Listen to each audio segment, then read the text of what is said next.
Le jour de mon mariage, mon mari a sauté dans le lac pour sauver une autre femme. Les invités me regardaient comme si j'étais une blague. Je suis resté dans la salle des noces pendant 3 heures. La bougie rouge n'était plus qu'un fil. Mon père est arrivé. Il n'a regardé personne, a juste soulevé mon voile et a dit « Ma fille, rentre à la maison avec papa ». Dili de cortège nuptial, ramené par un chemin circulaire. Ce soir-là, le général est rentré, tout trempé. Il a regardé le vide devant lui, stupéfait. On dit qu'il a pleuré toute une nuit devant le manoir du précepteur. Ses genoux étaient en sang. Mon père a juste fait passer un message. « Tu veux épouser ma fille ? La prochaine vie ». La moitié de la bougie rouge avait brûlé, le bois de chauffage formait une petite montagne. Mon voile était lourd. Le phénix et le canard brodé de fil d'or sur ma tête me faisaient mal au cou. Dans la salle des noces, une ambiance morose, un mélange de Schadenfreude. J'entendais les invités murmurer à voix basse. Comme d'innombrables moustiques bourdonnant à mes oreilles. Le mari n'est pas encore revenu. Le manoir du précepteur a perdu toute sa face. Pas seulement sa face. Regarde ce cortège nuptial de Dili. De l'entrée sud à l'entrée nord de la ville. Et maintenant, le mari s'est enfui. Je restais immobile, mon corps était engourdi. Aujourd'hui devait être le grand jour de Luciao et moi. Il y a 1 heure, nous allions faire 3 prosternations. C'est bon, Miss Liu. Miss Liu est tombée dans le lac frais derrière le manoir. Il y a Ruyan, son amour d'enfance. Sa cousine éloignée qui réside au manoir du général. Une femme toujours vêtue de blanc, parlant doucement, qui semblerait tomber au moindre coup de vent. Mais juste avant que Luciao ne se précipite, j'ai vu clairement à travers la fente de mon voile. Puis elle s'est retournée vers l'arrière-cour. Ensuite, on a appris qu'elle était tombée à l'eau. Les invités dans la salle des noces, d'abord choqués, puis chuchotant, et maintenant regardant ouvertement le spectacle. La mère de Luciao, ma future belle-mère, n'a finalement pas pu s'en empêcher. Yan Yuan. Tu es aussi une femme d'une grande famille, tu devrais savoir te comporter. L'enfant de Ruyan est faible. Et c'est arrivé parce qu'elle était pressée de venir boire votre vin de mariage. Il est normal que Luciao aille la sauver. Tu restes ici. Quelle image! Ça ne fera que donner aux gens matière à rire. J'ai l'impression d'avoir une braise rouge dans la gorge. Je n'arrive pas à articuler un mot. Savoir se comporter, lors de mon mariage. Mon mari me laisse tomber pour sauver une autre femme. Je dois savoir me comporter, regardant quelqu'un se précipiter sans penser aux conséquences. Et moi, comme une idiote, sous ce voile ridicule, subissant les critiques et les moqueries de tous. Je dois savoir me comporter. Ne devrais-je pas soulever moi-même mon voile? Attends-tu que Luciao revienne pour te le soulever? Ne fais pas ta princesse du manoir du précepteur. Si tu franchis la porte de mon manoir de général, tu dois respecter les règles de mon manoir de général.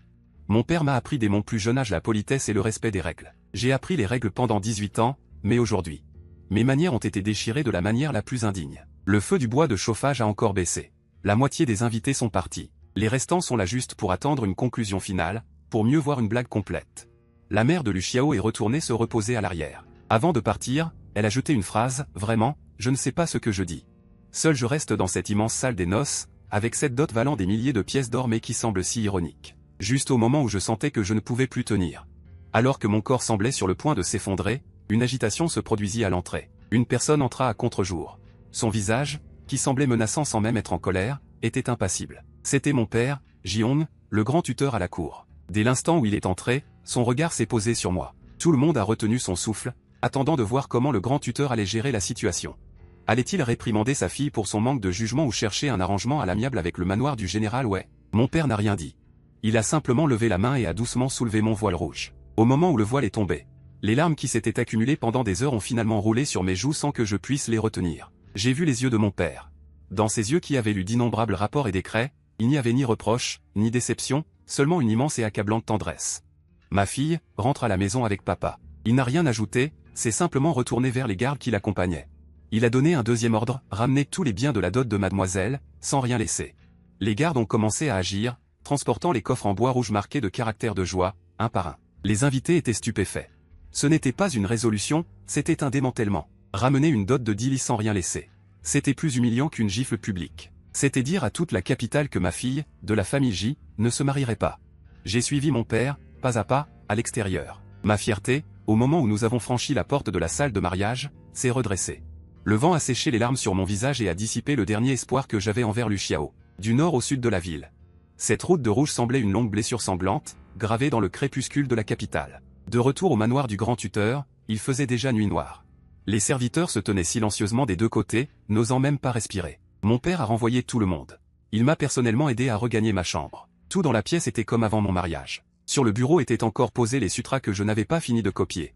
C'était comme si le mariage, qui avait fait sensation dans toute la ville, n'était qu'un rêve absurde. Papa m'a servi une tasse de thé chaud. Il m'a regardé en sirotant lentement le thé. Ne t'inquiète pas de ce qui s'est passé aujourd'hui. La faute n'est pas la tienne. J'ai serré la tasse de thé chaude et j'ai secoué la tête. Papa. Je n'ai rien fait de mal, mais je suis devenu la risée de toute la capitale. La risée. Qui oserait rire, je lui ferai perdre sa capacité à rire. Ma fille, Ji-Hong. Même si elle ne se marie pas, elle sera protégée toute sa vie. Personne ne pourra l'intimider. La famille Lu est un manoir militaire, détenant le pouvoir militaire. Notre position. Le pouvoir militaire lui est donné par Sa Majesté, pas par la famille Lu. Elle peut te faire du tort lors de la cérémonie de mariage pour une femme, demain, elle pourrait faire du tort au monarque pour d'autres raisons. Une telle personne, Sa Majesté peut-elle lui faire confiance en toute tranquillité? J'ai soudain compris ce que mon père voulait dire. Cette affaire n'est plus seulement une question de face pour deux familles. Il est devenu un pion. Un pion qui peut être utilisé dans le grand jeu de la cour. Cette nuit-là, j'ai enlevé ma lourde robe de mariée et j'ai enfilé une robe longue. Une nuit sans incident. Le lendemain matin, la nouvelle s'était répandue dans tout le manoir.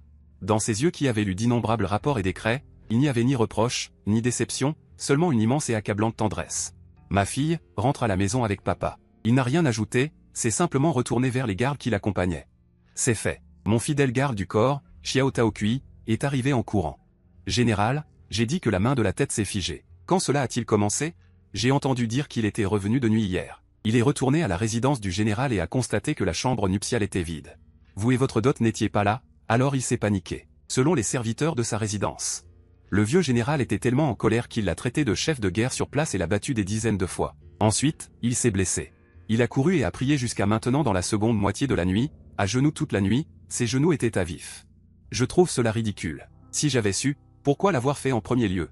Il pensait qu'en utilisant cette méthode de sacrifice de soi, il pourrait effacer l'humiliation que j'ai subie, et rendre mon père tendre? Il me connaît trop peu, et il me connaît trop peu, moi qui suis mort une fois. Effectivement, pendant toute la matinée, mon père n'a eu aucune réaction.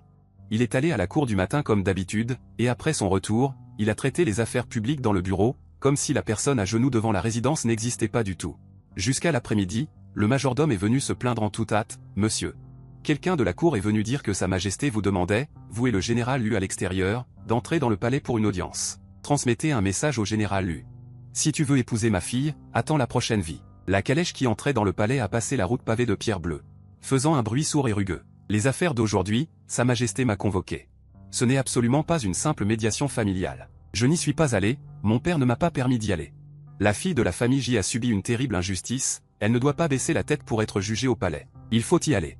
Ce devrait être Lu Xiao Bakai qui vous demande à nouveau, avec 3 sets d'épouses, selon les nouvelles qui ont circulé par la suite.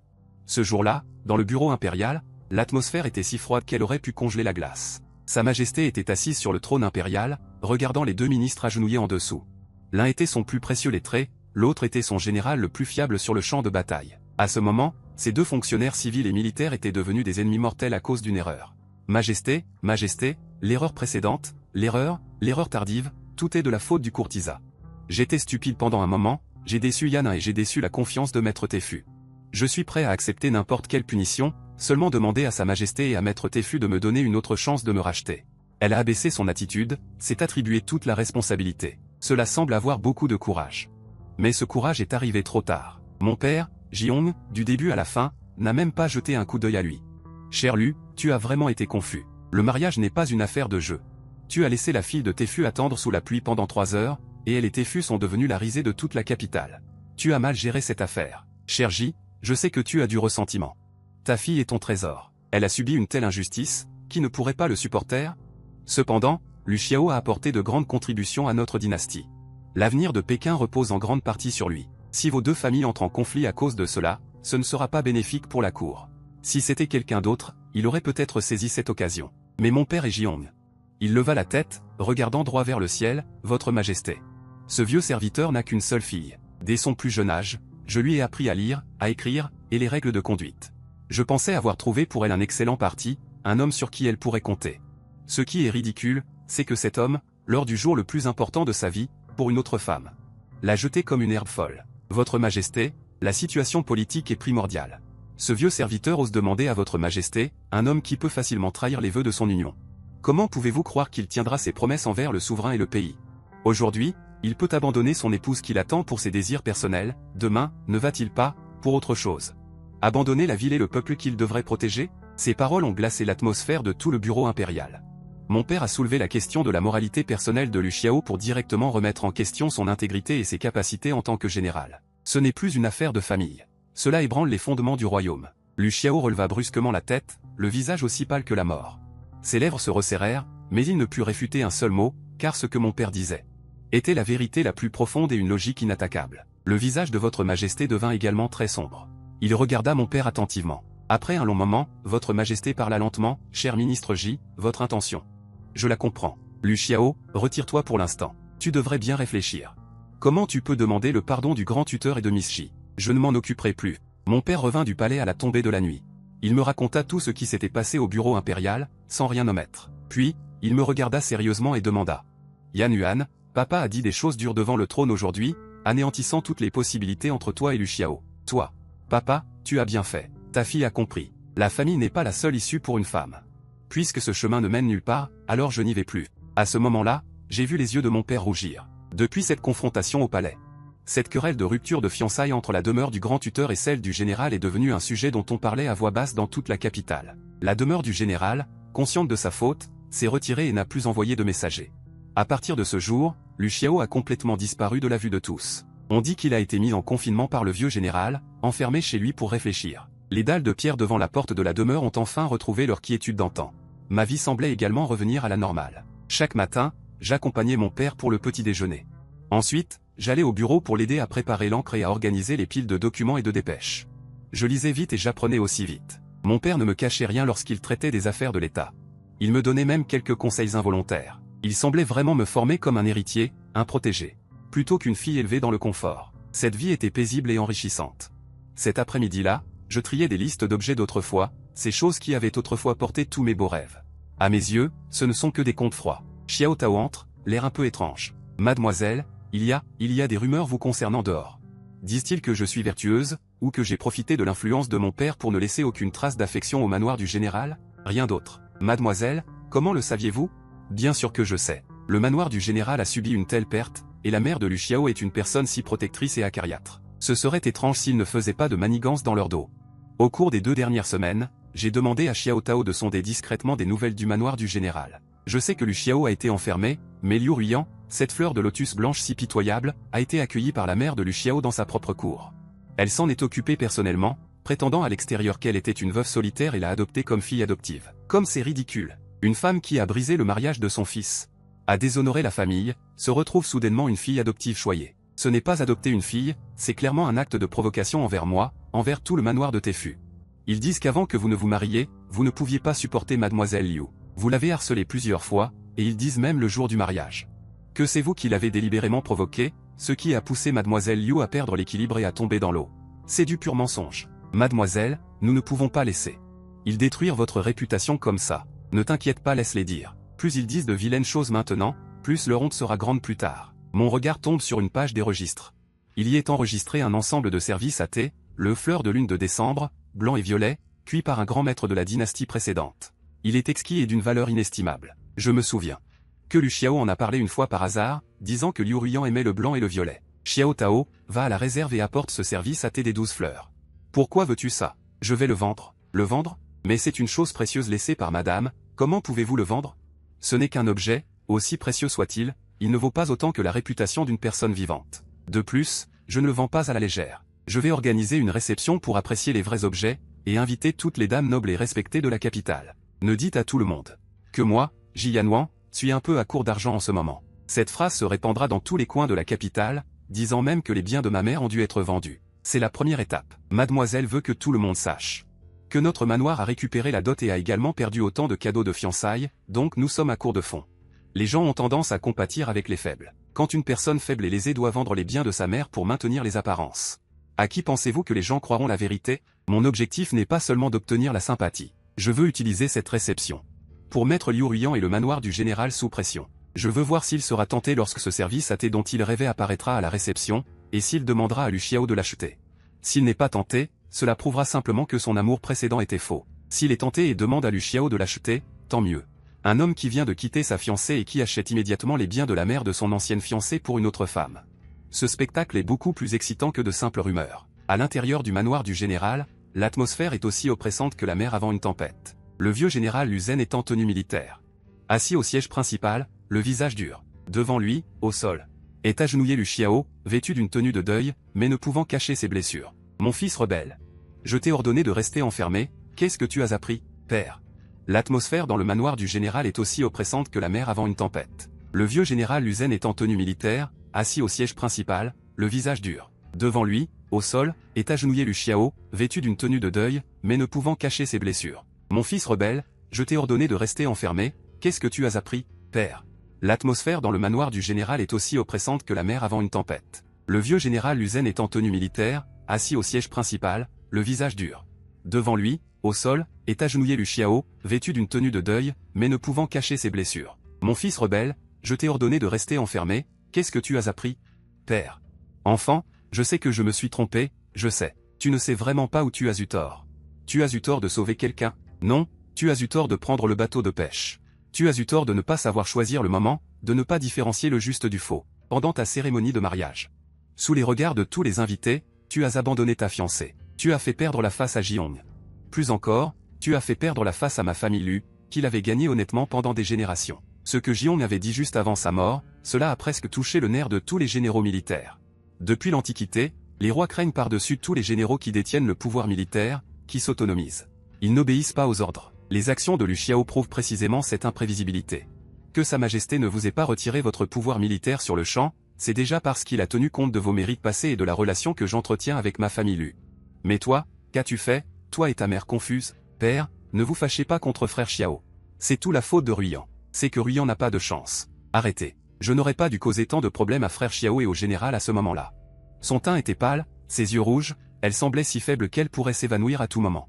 Madame lui vit son fils agenouillé par terre et fut immédiatement bouleversée. Monsieur, qu'est-ce que vous faites? Mon fils est encore blessé. Qu'est-ce que notre fils a fait de mal? Allait-il regarder Ruyan mourir? Je pense que le tort est à ce Jiyan Yuan. Jiyan Yuan est mesquine et exagère les choses. Il suffisait de juste attendre un peu, et elle a rompu les fiançailles, et retourné chez elle, et a même laissé son propre père se plaindre devant Sa Majesté. Elle a causé cela pour que notre petit deuxième soit battu et blessé. Que sais-tu? La voix de l'épouse. Les cheveux longs et l'épée courte. Je suis la voix de l'épouse. Ruyan, cet enfant est si bonne. Douce, raisonnable, cultivée. Pas du tout comme ce Jiyan Yuan. Elle est égoïste et arrogante. Mon enfant, écoute ta mère. Ce genre de femme, mieux vaut ne pas l'avoir. Quand la situation se calmera, je déciderai de te faire épouser Ruyan. Mère, arrête de parler. Lu Xiaoji l'interrompit précipitamment, son visage devenant encore plus sombre. Pendant ce temps, Liu Ruyan, en entendant cela, une lueur de joie furtive passa dans ses yeux. Oncle, tante, je vous en prie, arrêtez de vous disputer pour moi. Ruyan est une personne de mauvais augure. Elle ne fera que causer des catastrophes à ceux qui l'entourent. Frère Xiao, tu devrais vite aller chercher Sœur Yan Yuan. Tant que vous pourrez vous réconcilier, Ruyan est prête à quitter immédiatement la capitale. Je vous prie de me croire. J'ai dit tout cela. Ces paroles, qui exprimaient son renoncement, combinées à son apparence pitoyable, touchèrent instantanément la partie la plus tendre du cœur de Lu Xiao. Il s'avança rapidement pour l'aider à se relever, ses yeux remplis de détresse et de culpabilité. Ruyan, qu'est-ce que tu racontes? Quitter le manoir du général, où iras-tu? Comment puis-je te laisser vivre une vie pareille? Il regarda la femme fragile dans ses bras. Puis il regarda sa mère qui le serrait et son père furieux, et se sentit le cœur serré. Il savait qu'il avait tort envers Jiyan Yuan. Mais en voyant Liu Ruyan dans cet état, il ne pouvait pas se résoudre à être cruel. Il se sentait coincé entre les deux. Les deux extrémités sont des responsabilités impossibles à abandonner. Le vieux général Lu Zhen regarda la scène devant lui et sentit un nœud se former dans sa poitrine. Il comprit alors que son fils était complètement sous l'emprise de cette femme nommée Liu Ruyan. Il retourna s'asseoir sur sa chaise, ferma les yeux, trouvant même désagréable de jeter un coup d'œil. Oui, résous-le toi-même. Bion n'est pas facile à gérer, et sa fille n'est pas une mince affaire. Les ombres que vous semez aujourd'hui porteront inévitablement des fruits que vous ne pourrez supporter demain. Après avoir parlé, elle se leva et s'éloigna en agitant ses manches, laissant derrière elle l'absurdité et le chaos de cette vie. Madame lui regarda le dos de son mari s'éloigner et renifla avec dédain. Elle tourna la tête, prit la main de Liu Ruyan et dit doucement pour la réconforter, « Bon enfant. N'aie pas peur. Avec tante ici, personne ne pourra te faire de mal. Quant à Jiyan Yuan, elle ne fait que se donner des airs maintenant. Je veux voir. Comment une femme à qui l'on a retiré ses fiançailles pourra encore s'établir dans la capitale? » La nouvelle de la réception donnée par le manoir du grand tuteur a jeté une pierre dans le cercle déjà agité des dames de la haute société de la capitale, provoquant mille vagues. La carte d'invitation était très élégante. Mais sur le bout des doigts bleus, une petite calligraphie de fleurs de prunier schrift le nom de l'objet à admirer, peinture de jardin. La signature est Jiyan Yuan. Il n'y a pas de politesse superflue ni d'enflure excessive. Mais elle dégage une sorte de grâce et de noblesse indescriptible. Ces invitations ne sont envoyées qu'aux épouses des fonctionnaires de rang 2 et plus dans la capitale, ainsi qu'à quelques familles impériales renommées. Ceux qui reçoivent une invitation sont sans aucun doute des personnes influentes dans le cercle social de la capitale. Bientôt, les rumeurs se sont répandues et les spéculations ont fusé. Avez-vous entendu? La jeune fille du manoir du grand tuteur va vendre sa dot. Plus que sa dot. On dit qu'elle va même vendre l'ensemble de la collection de calligraphie et de peinture laissée par sa défunte mère. Qu'est-ce que c'est? Pourquoi? Le manoir du grand tuteur est vaste et riche, comment cela pourrait-il arriver? Tu ne sais pas encore, ce jour-là, les fiançailles ont été rompues par le manoir du général. Le grand tuteur, furieux, non seulement a fait rapporter le cadeau de dot de 10 000 lits à son point de départ, mais a également ordonné que les cadeaux de fiançailles offerts par la famille lui à l'époque soient également retournés. Ces cadeaux de fiançailles comprenaient beaucoup d'or, d'argent, de champs et de terres. Avec cette agitation, la réputation du manoir du grand tuteur a été restaurée. Mais l'argent liquide doit être tendu. Hélas, au final. C'est la demoiselle J qui est pitoyable. Une si belle fille céleste, mise dans cette situation par ce général lui et cette demoiselle de la famille Liu. Ces mots, qu'ils soient vrais ou faux, qu'ils proviennent de la pitié, ou qu'ils viennent du plaisir de regarder le spectacle, sont parvenus à mes oreilles sans aucune omission. Je n'ai fait que sourire. J'ai continué à placer ce set de thé 12 mois, Fleur et Dieu en position la plus évidente sur la liste des articles à recevoir. L'opinion publique est le feu que j'ai allumé moi-même. Maintenant, il brûle de plus en plus fort dans la direction que j'avais prévue. C'est cette pitié que je recherche.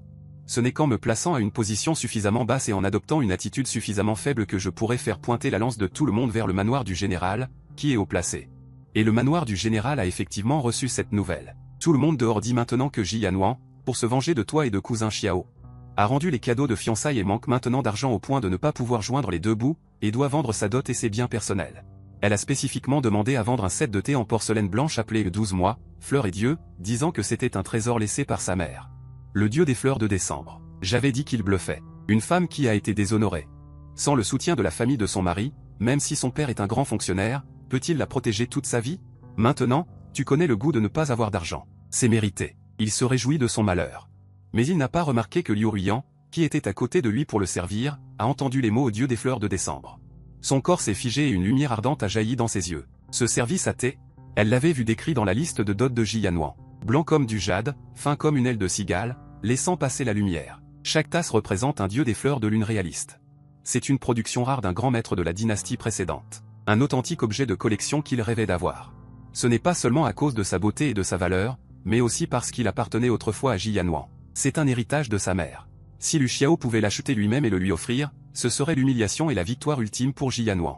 Toute la journée, Liu Ruyan semblait nerveuse. Le soir venu, Lu Xiao est venu la voir. Elle était assise près de la fenêtre, pleurant devant une lampe solitaire. Chuyan, ces jours-ci, tu es puni chez toi. Ici, je peux trouver un peu de paix. Liu Ruyan s'est retourné et l'a regardé avec des yeux pleins de larmes. Ça va, Xiao Ge. J'ai juste entendu des rumeurs à l'extérieur.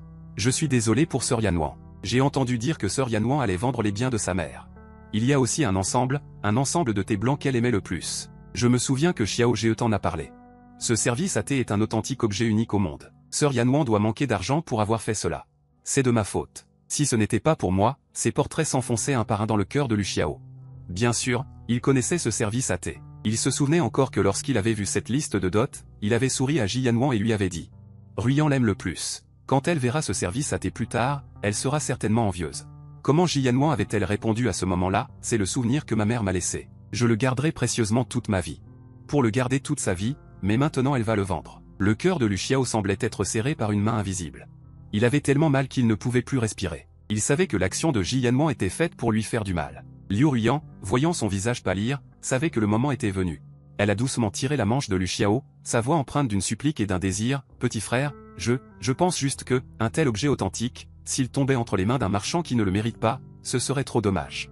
Il est si beau, il devrait être chéri par quelqu'un qui le comprend. » Elle ne l'a pas dit clairement, mais chaque mot était une suggestion. Lu Xiao a regardé son visage plein de désir, et une lutte intérieure s'est engagée. Il savait que c'était un piège tendu par Ji Yanwan, un piège pour lui faire un autre choix devant toute la capitale. S'y résoudre, c'est s'humilier. Ne pas y aller, il ne pouvait pas supporter de regarder les yeux larmoyants de Liu Ruyan. Finalement, il a semblé prendre une décision, fatigué.